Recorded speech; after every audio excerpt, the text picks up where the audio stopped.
have done that study, they don't use their powers well. CMD appointments, can we go very fast about that? Role of IDs, we have put IDs, and there is a very good study which has found that IDs, they keep quiet, they don't speak, they don't give the kind of advice that they should be giving to the CMD, they don't come up with new ideas, they don't talk of strategic roles in the board. So we must judge them by the contribution. And the Socratic method of asking questions. There are board meetings where no question asked, no new questions are asked, no inquiry is made. And Sukrat was known as Sukrat because he used to go into different things. Proportion. Can we have 1/3 of the people of IDs on the board? Board agenda, we find 70 to 80% at times. I know about the board trust, 80 to 90% I think discussions are on that board trust board. 80 to 90%, only promotions, demotions, these things. But how our board trust will compete with, let us say, Dubai or Sri Lanka or with Rotterdam or Spain? Nothing of that was thought.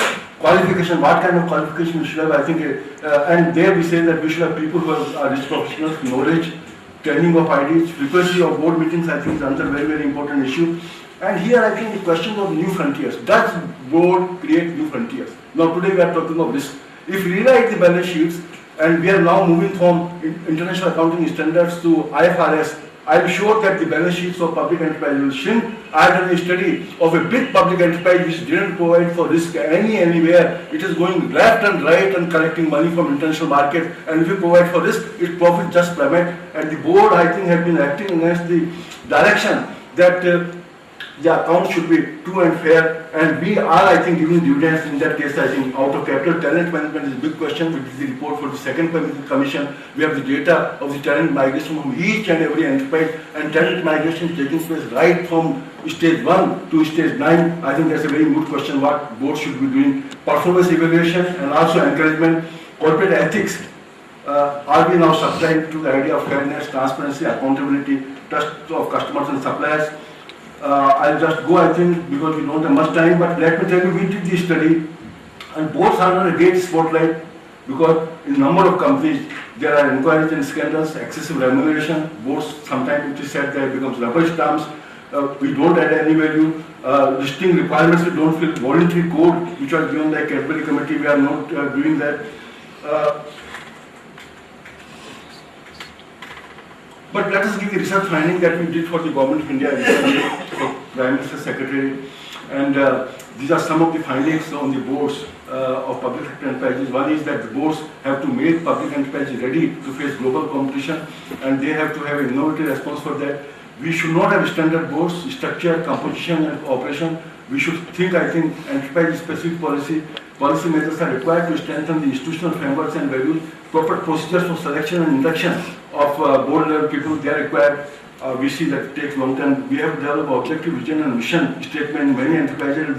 These should change. Guide the management in developing appropriate competencies in the enterprise. Financial, physical, and intellectual assets should be safeguarded by the board. Distinction should be made between directors and management team.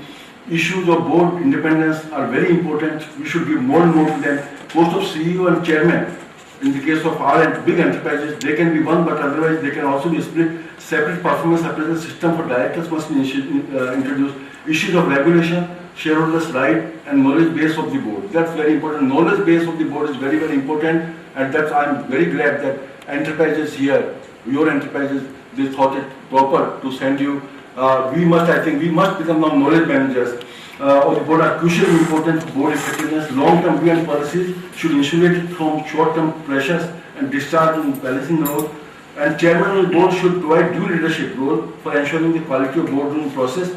Such qualities of directors, understanding of the contract, strategic awareness, holistic perspective, personal qualities, analytic understanding, decision-making ability, and communication, interpersonal skills are crucially important. Major function of the board is to provide direction and long-term strategy, evaluate management performance, evaluate current performance, and maintain ethical and legal practices. The debate in the boardroom should focus on legal, financial, and intellectual accountability issues. I think these are some of the things. We have to become a learning board. We have to become a thinking board. We have to become a board which can motivate people. We have to become a board where we aware our performance on our own self. We have to link it up with public, government, and society, and we have to create something, as Mr. Shastri and told. We have to do something by which we can assume upon us the role of the leader in that particular sector of the government and the country as a whole. Let me, I think, welcome you once again on that note, and let me tell you, IP is at your disposal. If you require any help and assistance, please don't hesitate. My secretariat will be helping you. My colleagues are there. If you have any food preferences, please tell us so that we can we can come up to your expectations. And if you require any help of any type, booking or any other help, please do tell us so that we can do it. And let me also now introduce Mr. Mathur here, Dr. Mathur, my colleague who is PhD from IIM Bangalore, and who has done a lot of work in this area. And Dr. Mathur will be the Rapporteur General for the entire today program. Once the program is over, we'll prepare a report. We'll be sending the report to you, and we'll also be forwarding recommendations of the report. Mr. Bandyopadhyay is of course there this evening. We'll also be forwarding the recommendations to the government and the PMO. Thank you very much. Now that all of us are here, let us understand one thing very clearly. What we are. Who are the people who are going and joining public sector as a director or chairman?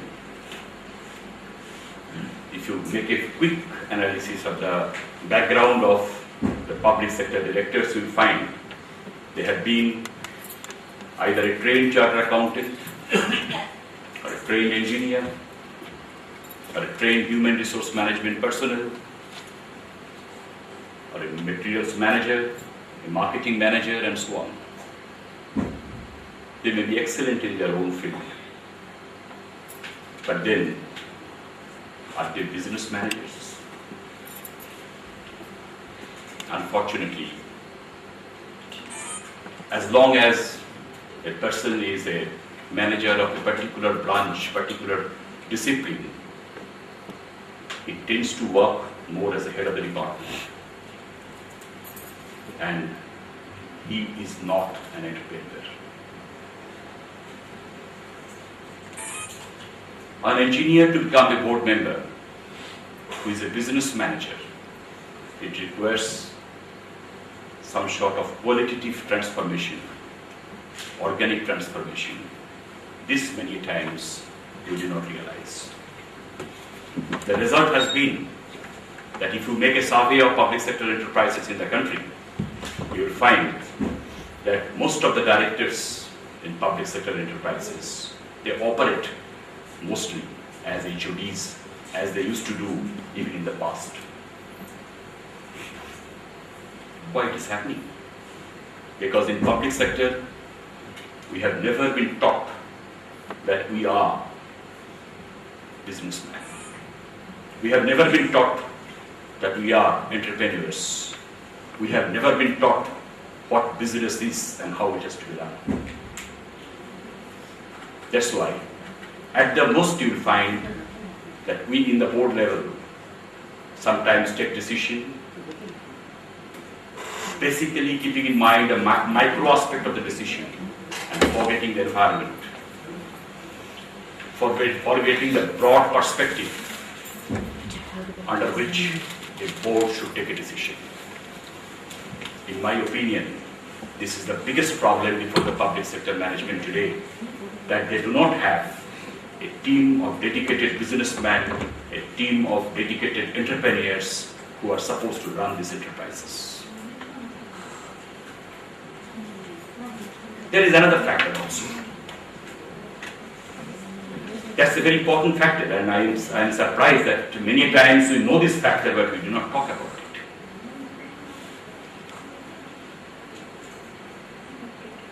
How a business is run and why a business is run, who drives the business. This has been explained by Karl Marx in 1869 by a simple formula, MCM-. A capitalist comes to the market with money, buys commodities, including means of production and labor, and raw materials, converts this commodity into a finished product, and sells it in the market again in exchange of money. He does all these things because he starts with M and ends with M dash. And the difference between M dash and M is the surplus value, which is the driving force for a capitalist. A capitalist runs a business, moves ahead, takes risks, develops a forward-looking planning only because there is a difference between M dash and M, otherwise he has no initiative to move. For a public sector enterprise, the managers of the public sector enterprise, the board members and chairmen, there is no difference between M and M dash. M, the scale of pay, benefits remain same in the beginning and at the end. So what will drive him forward? Why she should take risk? Why he should handle the environment, tackle the politicians, confront with CDC, fight with CBI, develop rapport with the suppliers, go into the market. Why should he quit? Because he knows his M and M dash is set. If at all it is different, it is because he has passed 1 year time and gets an increment. This has been a matter of great concern, not only in Indian public sector, but across the globe, wherever the public sector enterprises are working on the social structures were in place. This has been the main reason why the socialism collapsed like a pack of cards in the 1990s. What is the answer? In 2005, there was a study conducted by Hay Group of Singapore. They surveyed the public sector enterprises, the best managed public sector enterprises in India, and they had intensive interview with the PSU chiefs. They wanted to identify what is the driving force, how they are driven.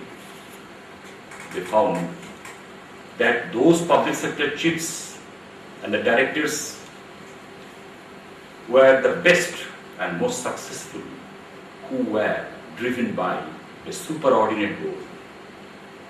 What is this superordinate goal? They defined superordinate goal.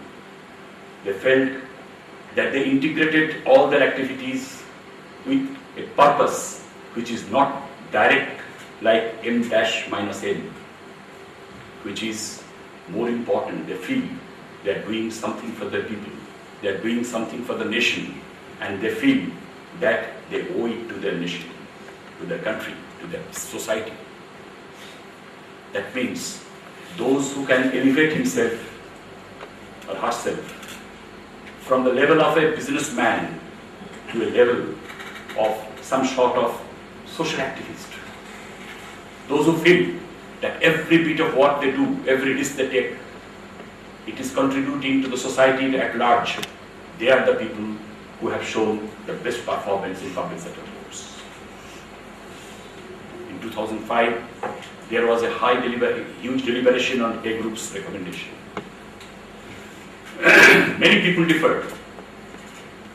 Many people said that no, it's not a very noble act as you are expressing. But I, as a public sector executive, with all humility I tell you, that when I look into myself, I find this and this only is the driving force for me. And whoever I find they're doing big jobs, well, this is the driving force. Every time I feel that I'm doing something, I tell my people that the ounce of iron ore you are extracting, this is getting converted into steel, and this steel is getting converted into bridge. And if unless you do it, your society will not have bridge, your society will not have buildings, your society will not have machines, and it will not prosper. Ultimately, every bit of your work is contributing to the society. And once you are integrating it, you are finding your job much more meaningful than 10 to 5 work, which most of us are doing. But then, this entrepreneurship drive on the basis of superordinate goal is demanding, but let me tell you, extremely rewarding. I request all of you to test this reward.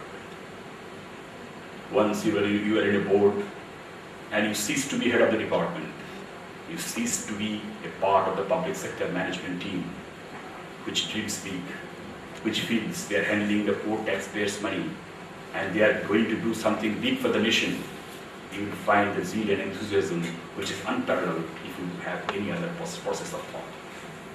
But management of public sector is not very easy. For that matter, management of business is not that easy.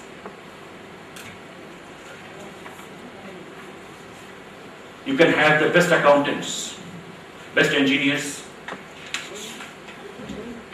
best human resource management people, best marketing manager, but still you can have a useless organization.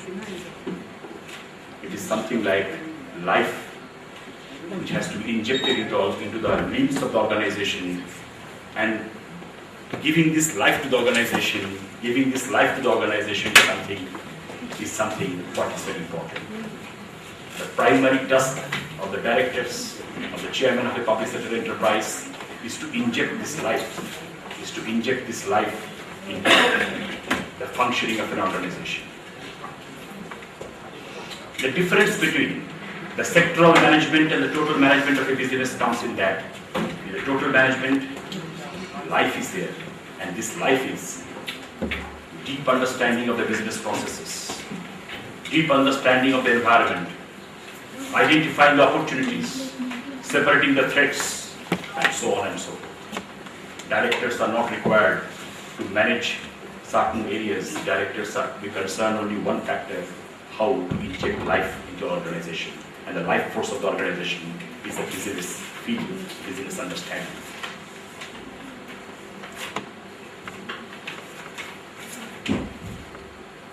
Friends, once we talk of this life force, it constitutes of a various segments. The first and foremost segment of this life force is that understanding the business and hold it in your hand.